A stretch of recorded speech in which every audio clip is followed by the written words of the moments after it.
се однесував и комуницирав со Груевски, значи со несогласување, истото го кажав и на господинот Љубе Бошковски. За мене е недозволиво еден конгрес на партија да ти финансира друга партија во Струмица. И тоа е неприфатливо и ден денес. Дали тоа беше основниот мотив да отидеш сам со демократската десница?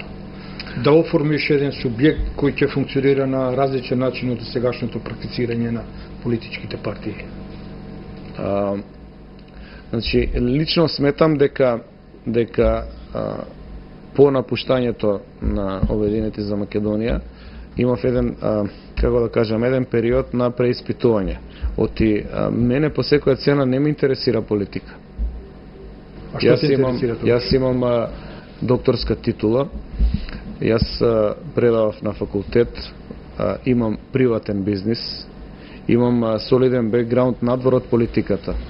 Јас немам потреба по секоја цена да се изразувам во политиката. Имам своја колумна, редовна, од 2007, значи веќе 3,5-4 години. Јас можам се што ми лежи на памет, секаква анализа што ќе ја направам да ја објавам. И кој сака да ја чита, да ја прочита. Меѓутоа, после раздвојувањето со господинот Бошковски, имав еден период на промисла што е тоа што треба да се направи и некакво сондирање на јавното мислење. Разговарав со многу луѓе и одлучивме заедно, многумина, дека е дојдено време да се направи атипична партија. Значи партија која што ќе има сосема поинаков концепт, партија која што нема да се кити со името ВМРО и Македонија, бидејќи кој што рековме претходно, тоа е дел од сите нас. Тоа е нешто што не треба да стои никако префикс, никако суфикс во името на партијата, туку во нашите срца и во нашите души. Партија која што нема со својата символика да боде очи и да ги нервира луѓето. Значи, оној кој не го сака лавот, а ја сака розата, или кој не ја сака розата, го сака лавот, да чувствува одбојност кон другата партија. Значи, партија со една смирена символика, партија која што нема да има боја која што е веќе употребена, сината и црвената, односно левото и десното, или обратно како сакате, бидејќи кај нас и боите се измешани во однос на европските десничари и левичари. Партија која што ќе биде тотално атипична и во својата организација. Дали со тоа го направивме? Да. Мислиш дека ќе успееш да ги помати сметките на двата воденички кавења што до сега? Апсолутно. Оптимисти? Да. Знаете зошто? Затоа што имав сондажа и гледам како реагираат луѓето на тоа што го понудивме. Значи, атипично организирање, атипични бои, атипична символика и атипично име на партијата, кое што создава простор во него да се впива енергија, да доаѓаат луѓето од сите страни да го бараат своето место и да го понудат својот концепт, да разговараат и да се борат за своите ставови. Да разговараме само шематски. Да. На основачкото собрание на твојата партија, камерите не снима тише перспектива за да се види колку има таму присутни, колку има народ, колку има заинтересирани, туку снима од една нормална перспектива. Околу тебе немаше некои лица кои луѓето би ги посакале да ги видат и така натаму. Например, кои сте лица? Па знаеш како е, луѓето бараат обично да се идентификуваат со некого. Добро. Во случајов. Одлично. Дали мислиш дека ќе успееш да направиш едно цунами? Да. И да го реализираш оној твој концепт дека во Македонија е можна влада без Црвенковски и Груевски? Апсолутно. Значи, кои се тие познати лица кои што немаат и познати афери? Оставам на ова прашање да се одговори почитуваниот гледач на оваа емисија, на ова интервју. Лично сметам дека е доста одлажни величини. Камерите што снимаат таму не беа наши, туку беа ваши, значи на телевизиите, кои што се трудеа не и од нормална перспектива, туку и од жабја перспектива, да снимаат само првиот ред да се гледа.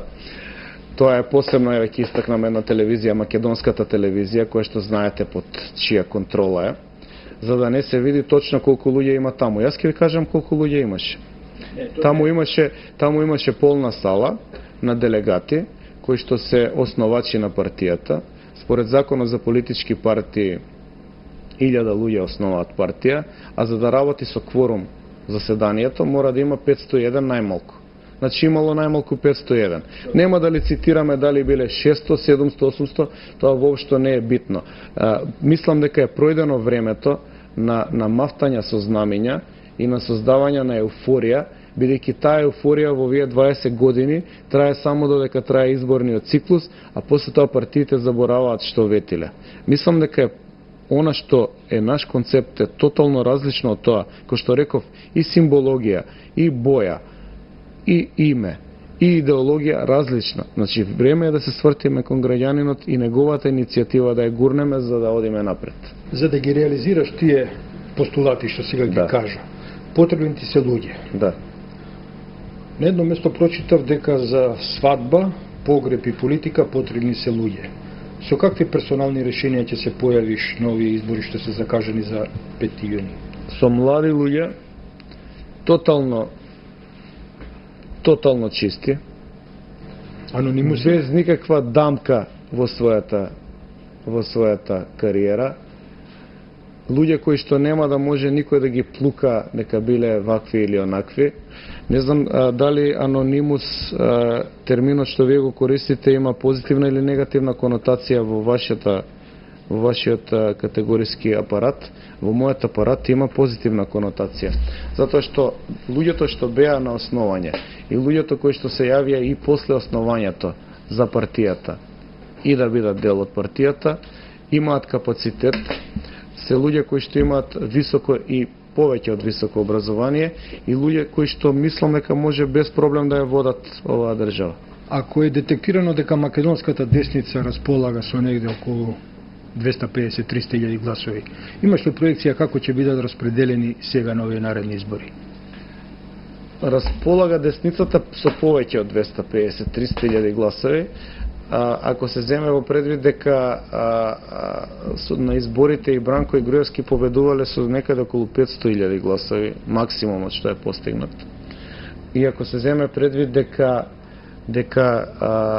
се појавуваат над 150.000 незадоволни гласови од председателските избори навака, да предпоставиме дека 150 до 200.000 гласови се тие што се незадоволни од владењето на Груевски.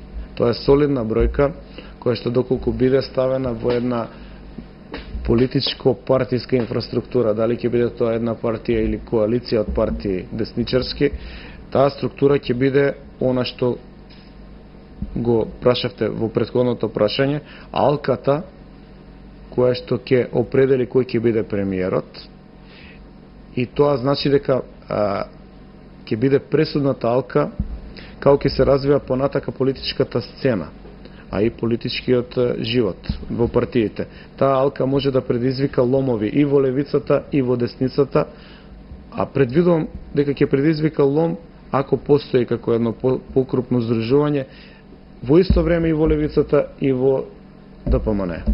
Се појави во јавноста дека во практикувањето на политиката во твојата партија нема да има спектакуларни апсења, лисици, камери, туку други методи. Како, ако дојдеш на позиција да ја практикуваш власта, ќе се справуваш со тој организиран криминал, кој е една метастаза во општество? Одно да кажам дека за криминалот не смее да има амнестија. Значи, треба да се направат и сите можни законски измени и да се направат сите можни истраги да се провери што всушност се прави во Македонија. За жал, оваа власт се определи на методот на тајност и покривање на сите своји работи со сила.